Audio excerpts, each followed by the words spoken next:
आइए dear student, हम लोग संबंध एवं फलन रिलेशंस एंड फंक्शन पर चर्चा कर रहे हैं। और एक बार थोड़ा सा आप क्लियर हो जाएं तो फिर एक्सरसाइज 1.1 के क्वेश्चन भी करेंगे। ठीक हो गया? तो टाइप्स ऑफ रिलेशन पर हम चर्चा कर रहे थे। टाइप्स ऑफ रिलेशन, संबंधों के प्रकार।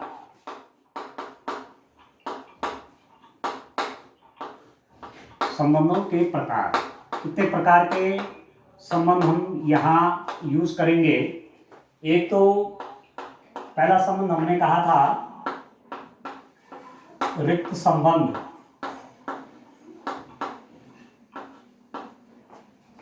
Empty relation.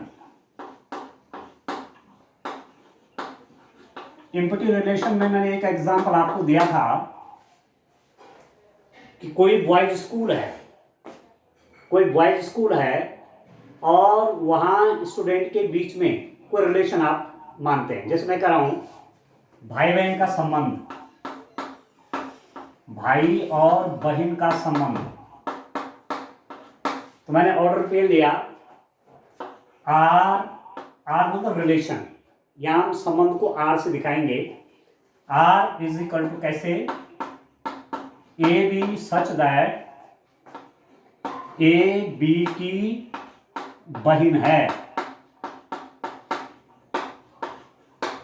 A is the sister of B. A sister है बी की। ए बी की सिस्टर है। और स्कूल कैसा है? बॉयज स्कूल है। तो बॉयज स्कूल में कोई गर्ल तो होगी नहीं, लड़की तो वहां होगी नहीं। तो भाई बहन का रिश्ता उस विद्यालय में नहीं होगा। बॉयज मतलब स्टूडेंट के बीच में भाई का रिलेशन तो होगा पर भाई बहन का नहीं होगा। तो इसका मतलब यहां से मैं किसी टाइम पर वहां की स्टूडेंट के सेट को ए से दिखाऊं तो जो ए कार्टेशियन प्रोडक्ट ए बनेगा, वहां के स्टूडेंट के बीच के संबंध को दिखाएगा। तो यहां रेफरेंस आप देखेंगे कि R is equal to null set आ रहा है। ठीक है? और this null set is the subset of A Cartesian product A. तो ये जो रिलेशन है जिसमें कोई आपका एलिमेंट नहीं है, वो आपका क्या है? रिक्त संबंध हो गया। ठीक हो गया? दूसरा आप देखिए यूनिवर्सल रिलेशन। यूनिवर्सल रिलेशन को आप कैसे दिखाएंगे? देखिए अंडरस्टैंड, एक तो मैंने आपको ये समझा दिया है। ठीक हो गया? अब यूनिवर्सल रिलेशन आप देखिए, सार्वत्रिक संबंध क्या हुआ? सार्वत्रिक संबंध, यूनिवर्सल रिलेशन, ये संबंध क्या है? अब देखिए स्टूडेंट, मैं स्कूल या किसी भी स्कूल के स्टूडेंट के सेट को ए से दिखा रहा हूं। ठीक है? और मैंने लिया है ए कार्टेशियन प्रोडक्ट ए। ठीक हो गया? तो ऑर्डर पेयर बनेंगे और मैं इस ढंग से एक ऑर्डर पेयर ले रहा हूं। आप कह सकते हैं A and B belongs to A. A भी ए में है, बी भी ए में है। तो एक ऑर्डर पेयर लिया। इन दो स्टूडेंट के बीच में रिलेशन क्या ले रहे हैं? इनकी एज का डिफरेंस 0 या 0 से बड़ा। हमने कहा कि ये दो स्टूडेंट है ए और बी, इनकी एज का डिफरेंस बोलेंगे। एज का डिफरेंस कह सकते हैं, डिफरेंस इन एज। एज में डिफरेंस 0 में हो सकता है, 0 से बड़ा भी हो सकता है। ठीक है? क्योंकि जब दोनों स्टूडेंट ए और बी सेम एज के होंगे तो उनका एज ऑफ डिफरेंस आपका 0 हो गया। और जब एज में डिफरेंस आएगा तो बड़े में से आप छोटे को माइनस करेंगे तो कोई नंबर आपके पास आएगा। तो यहां ये संबंध जो है, यहां आप देखेंगे कि यहां हर स्टूडेंट यहां आ रहा है, ये ए बी जो रिप्रेजेंट कर रहे हैं, ये हर प्रकार का स्टूडेंट जो कि ए का एलिमेंट हैं, ए बी और बी भी दोनों ए के एलिमेंट हैं। तो जो भी स्टूडेंट मैं लूंगा, जो भी दो स्टूडेंट आप लेंगे, उनकी एज का डिफरेंस या तो 0 होगा या 0 से बड़ा होगा। तो सीधा सीधा आप कह सकते हैं कि यहां पर ये आर जो हो जाएगा, ये पूरा का पूरा आपका ये बन जाएगा।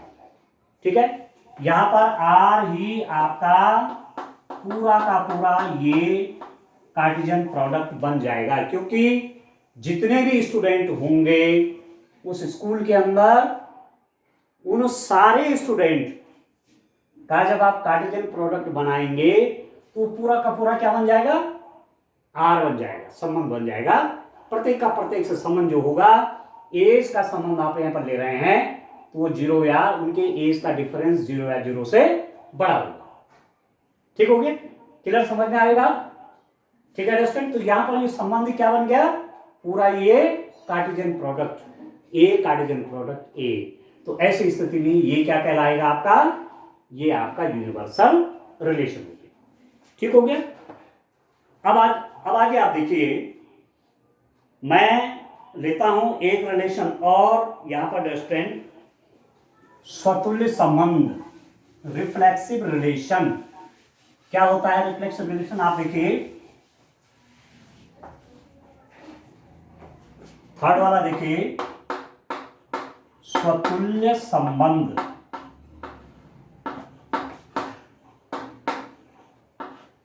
ठीक है दोस्तों, रिफ्लेक्सिव रिलेशन। ठीक है, स्वतुल्य संबंध, रिफ्लेक्सिव रिलेशन। स्व मतलब, जैसे आप हिंदी का वर्ड आप जानते हैं, स्व मतलब अपना, अपने का संबंध अपने से।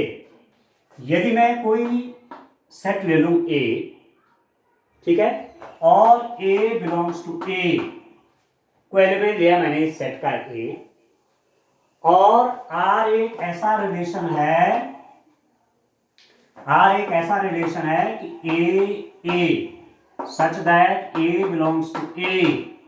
यदि ऐसी स्थिति है, ए का संबंध ए से ही है। ठीक है दोस्तों, आप किसी टाइम पर कह सकते हैं A this order pair belongs to R. ये ऑर्डर पेयर कहां है, आर में है। स्वयं का स्वयं से संबंध, स्वयं का स्वयं से संबंध, ए का ए से संबंध, ए का ए से रिलेशन। तो जब ऐसा रिलेशन बनता है तो इसे कहते हैं स्वतुल्य। स्व मतलब अपने आप से। ठीक है दोस्तों, आप समझ रहे हैं, ये डेफिनेशन है। और जब मैं न्यूमेरिकल क्वेश्चन करूंगा तो और क्लियर आपको वहां पर होगा। ठीक हो गया। चलिए नेक्स्ट रिलेशन आप देखिए, सममित संबंध। फोर्थ वाला देखेंगे हम, सममित संबंध आपका क्या होता है। सिमेट्रिक रिलेशन हम किसे कहते हैं। ठीक है, सममित संबंध।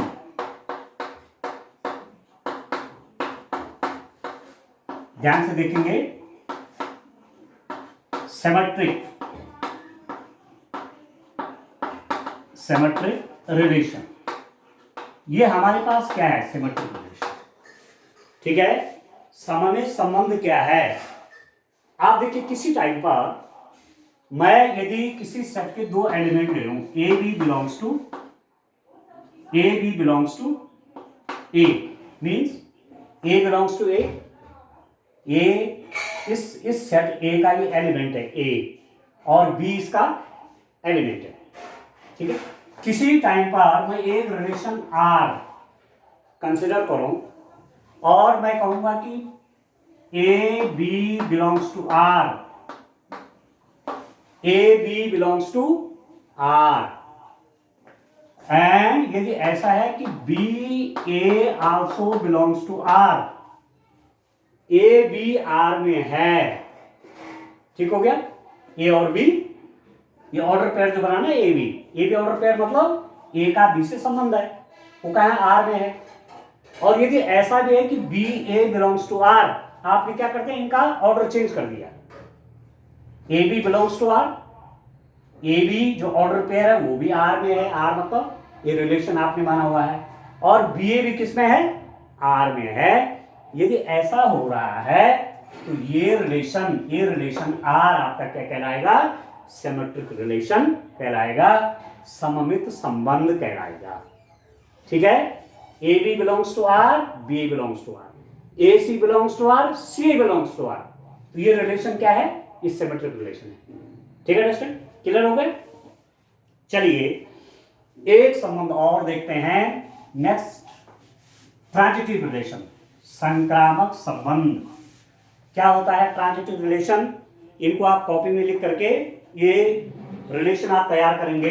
फिर थोड़ा मैं आपसे बता रहा हूं आपको, संक्रामक संबंध, ट्रांजिटिव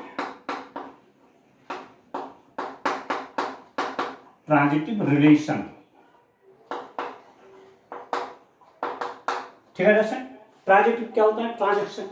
आप देखिए, यदि मैं किसी टाइम पर A B C belongs to A, कोई सेट मेरे पास है, मैंने क्या लिया, A B C belongs to A, इस सेट ए के आपने 3 एलिमेंट ले लिए, ठीक हो गया। और मैंने आर एक रिलेशन लिया, इस रूप में लिया कि A B belongs to R, A B A का बी से रिलेशन है, मतलब ये जो आर है रिलेशन है, उसका एक एलिमेंट ए बी है, ठीक हो गया। और यदि B C belongs to R, A का रिलेशन बी पे है, ठीक है, मतलब आर का एलिमेंट है, बी का रिलेशन सी पे है, बी सी से रिलेटेड है, एंड और इफ यदि ए सी भी आर का एलिमेंट है, ए बी से, ए का बी से रिलेशन है, बी का सी से रिलेशन है, ए का बी से रिलेशन है, बी का सी से रिलेशन है, और यदि ए का सी से रिलेशन हो जाए तो ऐसा रिलेशन को आप क्या बोलेंगे, संक्रामक संबंध, ट्रांजिटिव, जंप कर रहा है, ए का रिलेशन बी से है और बी का रिलेशन सी से है, और ए का रिलेशन कहां जुड़ गया, सी के साथ जुड़ गया, सीधी सीधी बात हो गई। तो ये रिलेशन क्या कहलाएगा, इसे कहते हैं संक्रामक संबंध, ट्रांजिटिव रिलेशन। ठीक हो गया। तो जब आप क्वेश्चन करेंगे, जब हम क्वेश्चन आगे करेंगे और क्लियर आपको होने वाला है। ठीक है दोस्तों, अब आप देखिए, ये जो मैंने 3 रिलेशन यहां पर डिफाइन किए, ये 3 रिलेशन बड़े काम के हैं। अब आगे आपको ये ज्यादा पूछे जाएंगे, ठीक है। ये जो 3 रिलेशन हमने किए, कौन कौन से, ये वाले, रिफ्लेक्सिव रिलेशन, ठीक हो गया, सिमेट्रिक रिलेशन, ठीक हो गया, और ट्रांजिटिव रिलेशन, स्वतुल्य संबंध, सममित संबंध और संक्रामक संबंध, ठीक हो गया। यदि कोई संबंध, ये तीनों संबंध हैं, एक संबंध ऐसा है कि वो स्वतुल्य भी है, वह सममित भी है और वह संक्रामक भी है, एक ऐसा संबंध है जो स्वतुल्य भी है, सममित संबंध भी है और संक्रामक भी है। If any relation is reflexive, symmetric and transitive, then that is called the, उसको क्या बोलेंगे, ऐसे संबंध को क्या बोलेंगे, ठीक है दोस्तों। यदि संबंध आपका तीनों हो रहा है, स्वतुल्य भी है, सममित भी है और संक्रामक भी है, तो ऐसे संबंध को बोलेंगे आप तुल्यता संबंध। अब ये आपको याद रखने हैं, ठीक है, इक्विवेलेंस रिलेशन, इक्विवेलेंस रिलेशन, ठीक हो गया। एक संबंध आपका स्वतुल्य भी है, वो संबंध आपका सममित भी है, वो संबंध आपका संक्रामक भी है, तो वो संबंध क्या हो जाएगा, तुल्यता संबंध है। एक ऐसा रिलेशन है जो रिफ्लेक्सिव भी है, वो सिमेट्रिक भी है, वह ट्रांजिटिव भी है, तो ऐसा रिलेशन इक्विवेलेंस रिलेशन कहलाएगा। जब आगे न्यूमेरिकल क्वेश्चन करेंगे तो आपको यही वहां दिखाना है, so that this relation R is symmetric, so that this relation R is transitive, so that this relation R is reflexive, so that this relation R is symmetric, so that this relation is transitive. And if any relation is reflexive, symmetric and transitive, then that relation is equivalence relation. वो आपका बन जाएगा तुल्यता संबंध बन जाएगा। ठीक हो गया। अब ये जो स्पेशल टाइप के संबंध हैं, जो स्पेशल टाइप के आपके रिलेशन हैं, इम्पटी और यूनिवर्सल रिलेशन, रिक्त संबंध और सार्वत्रिक संबंध, इनको ट्रिवल सॉल्यूशन भी कहते हैं। TRIVI, trivial solution. तुच्छ संबंध भी इनको एक वर्ड ये भी दिया गया है, तुच्छ संबंध, ट्रिवल सॉल्यूशन। ठीक है, अंडरस्टैंड? किस किस को? इम्पटी रिलेशन हो या आपके पास सार्वत्रिक रिलेशन हो, इन दोनों रिलेशन का एक नाम ये भी है, ट्रिवल सॉल्यूशन, तुच्छ संबंध। तो ये आपको ध्यान रखना है। ठीक है, अब चलिए मैं आता हूं न्यूमेरिकल क्वेश्चन पे। ये आपके समझ में अब आ गया होगा, क्लियर हो गया होगा। ठीक है, अब चलिए इनसे रिलेटेड क्वेश्चन की ओर बढ़ते हैं। ठीक हो गया।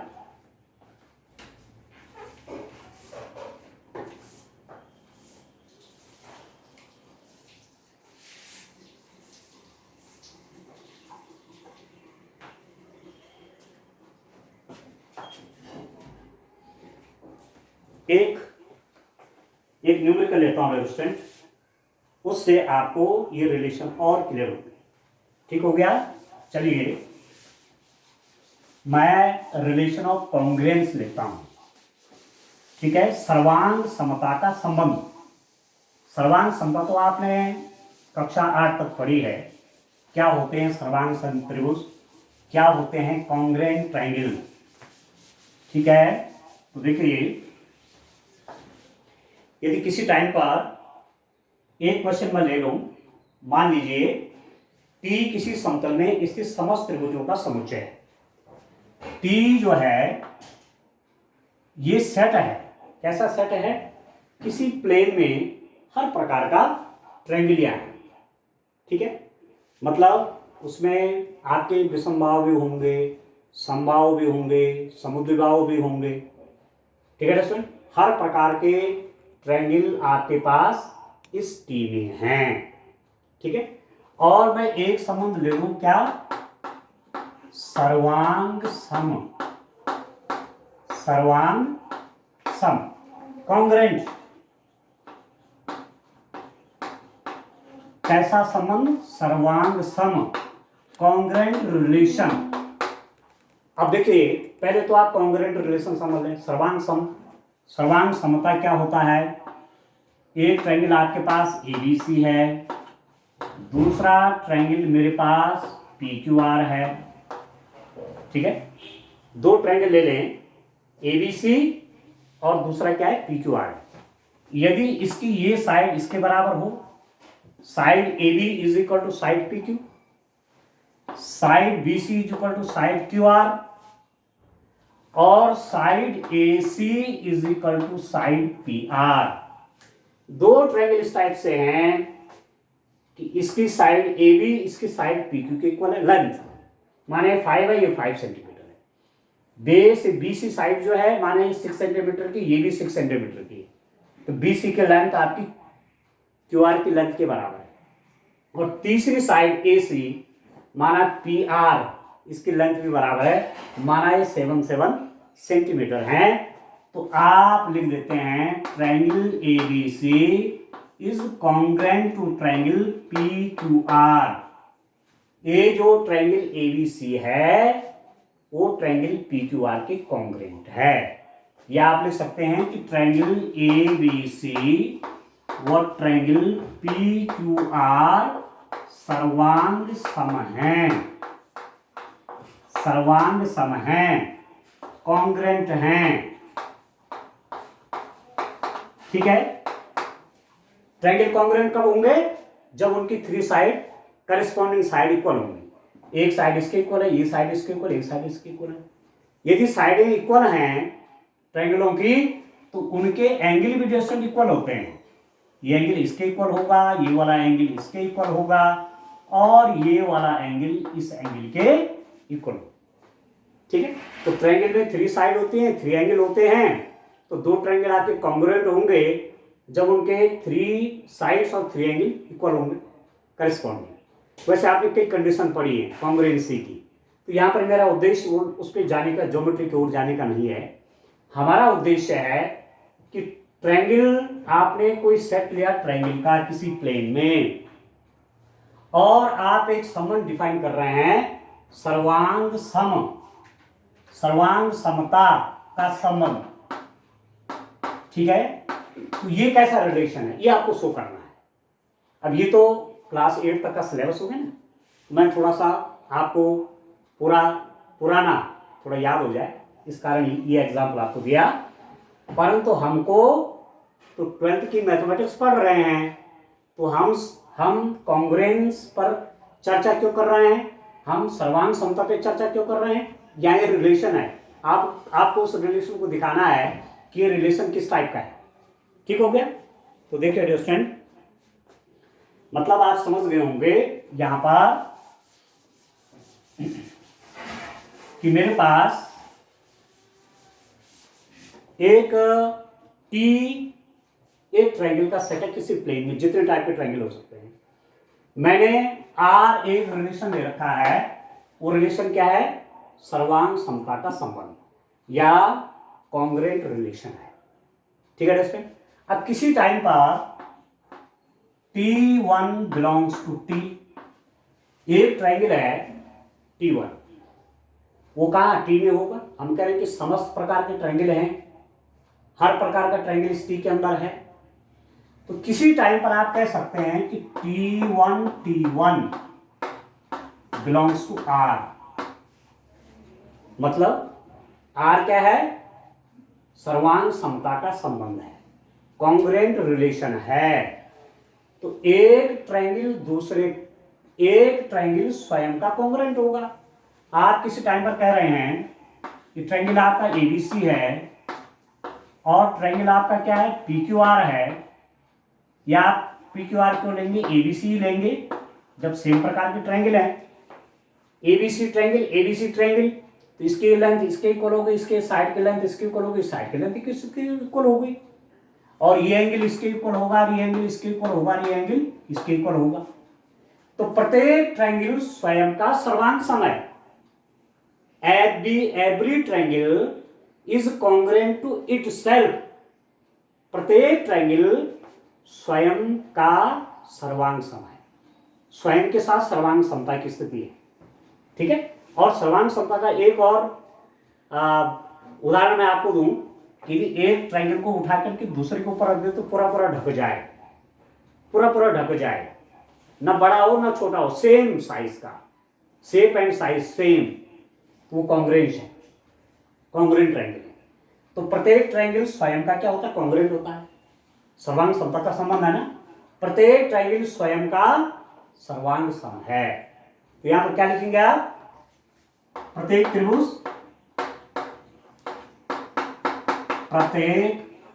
त्रिभुज स्वयं से सर्वांग सम है कि नहीं है?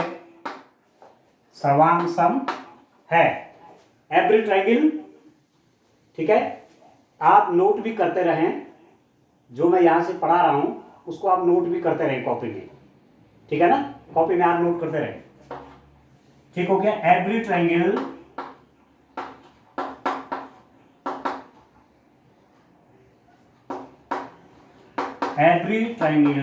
Is congruent to itself। ठीक है, T1 बिलोंग्स टू R, तो कैसा संबंध है? अब आपको ध्यान आ रहा होगा, स्वयं का स्वयं से रिलेशन, स्वयं का स्वयं से संबंध, प्रत्येक त्रिभुज स्वयं के सर्वांग सम होता है। तो संबंध कैसा हो गया, आपको भी ध्यान आ रहा होगा, relation is reflexive, relation is reflexive. संबंध क्या है, स्वतुल्य है। संबंध क्या है अंडरस्टैंड, स्वतुल्य। एक बात निकल गई कि कोई ट्रायंगल का आपने सेट ले रखा किसी प्लेन में, हर प्रकार का ट्रायंगल वहां है, और आपने एक रिलेशन ले रखा है। कौन सा रिलेशन ले रखा है, कॉन्ग्रुएंट का रिलेशन ले रखा है, सर्वांग समता का रिलेशन ले रखा है। तो पहली बात हमारे पास आती है कि प्रत्येक त्रिभुज स्वयं का स्वयं से सर्वांग सम है। Every triangle is congruent to itself. इसका मतलब संबंध कौन सा बना, स्वतुल्य का संबंध बना। ये देखिए order pair T1 T2 belongs to, ठीक हो गया। ये रिलेशन R जो है, ये कौन सा रिलेशन है, ये रिलेशन आपका रिफ्लेक्सिव है, स्वतुल्य। क्लियर हो गया। चलिए दूसरा मैं देखता हूं, देखिए डिस्टेंट दूसरा रिलेशन, देखिए दूसरा रिलेशन हम कैसे डिफाइन करेंगे। दूसरे में देखो आप, मैंने दो ट्रायंगल लिए, T1 T2 belongs to T, मतलब दो ट्रायंगल लिए T1 और T2, ट्रायंगल के सेट से मैंने दो ट्रायंगल ले लिए हैं, T1 और T2, ठीक हो गया। ठीक है, दो ट्रायंगल ले लिए, ठीक है। अब देखिए मैं यदि कहूं इफ, यदि T1 T2 belongs to R, मतलब इसका मतलब क्या हुआ, T1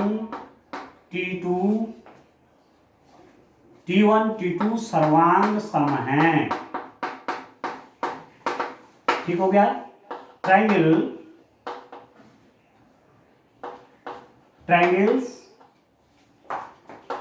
T1 and T2 are congruent,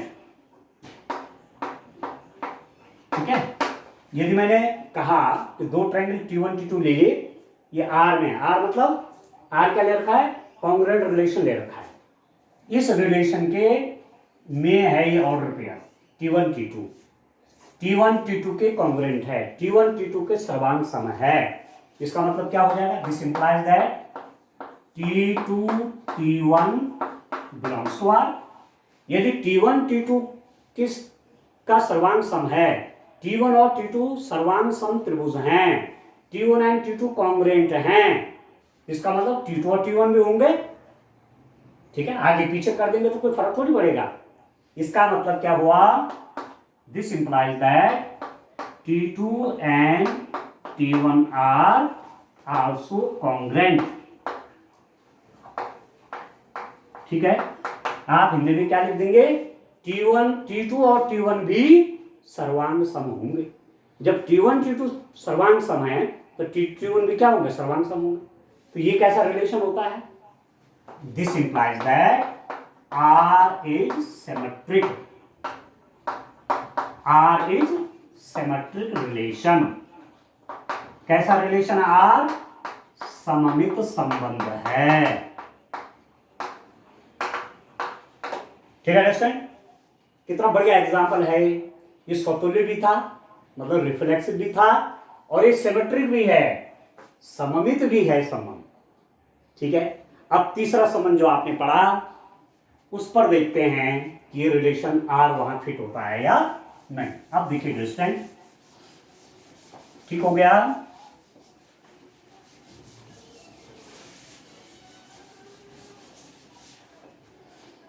अब देखिए आप, T1 T2 T3 belongs to T। मैंने तीन ट्रायंगल ले लिए। कौन कौन ट्रायंगल लिए मैंने, T1 T2 T3।